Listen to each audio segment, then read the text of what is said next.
د اسیا جام سیالۍ او پر سر یې ناندرۍ د اسیا جام سیالیو د ترسروي لپاره د کوربه هیوادونو پر سر د هند او پاکستان ناندرۍ بالاخره پای ته ورسېدې.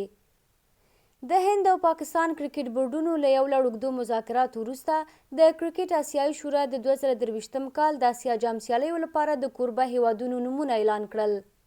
د دغې شورا په وینا د اسیا جام ټولې 14 سیالۍ به په پاکستان او سریلانکا کې ترسره شي. د کرکټ آسیایي شورا ویلي د یاد جام څلور لومړۍ لوبې به د پاکستان په کوربتوب او پاتې 9 لوبې به د سریلانکا په کوربتوب د روان زیږدیز کال د اګست له 21 د سپټمبر تر 18 نیټې ترسره شي. افغانستان، هند، بنګلادیش، سریلانکا، نیپال او پاکستان هغه شپږ آسیایي هیوادونه دي چې په دې 500 ورځه سیالیو کې ګډون لري.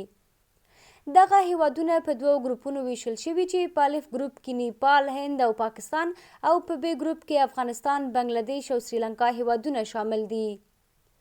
د کوربه هیوادونو په ګوته کولو سره هم مهاله تر اوسه د اسیا جام سیالیو مهالویش نه دی اعلان شوی.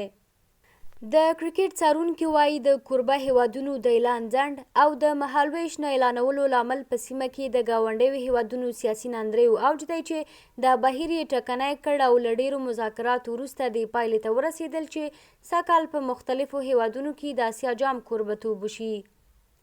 هند له پاکستان سره د سیاسي کړکېچ له امله په دغه هیواد کې لوبو کولو ته زړه نه ښه کوي او تر دې وړاندې ویلي وو چې د خپلو لوبغاړو د امنیت لپاره نه غواړي د اسیا جام سیالیو لپاره پاکستان ته سفر وکړي او غوښتل یې چې د دې لوبو کوربتوب دې له پاکستان واخیستل شي. پاکستان او هند له یو بل سره د سیاسي ترینګلتیا له امله د کرکټ په ډګر کې هم د سیاسي ډګر په څیر د یو بل سرسخت سیالان دي. خو د کرکټ نړۍ مینوال وایي سیاست او ورزش په ځانګړې توګه کرکټ باید سره جلا وي.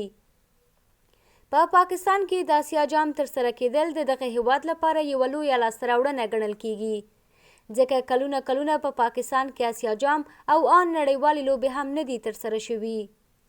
په ورته مهال که څه هم د اسیا جام لپاره مهالویش تر دې دمه نه دی اعلان شوی خو ویل کېږي د افغانستان او پاکستان لوبه شاید په پاکستان کې ترسره شي او افغانستان به د پاتې لوبو لپاره سریلانکا ته ولاړ شي.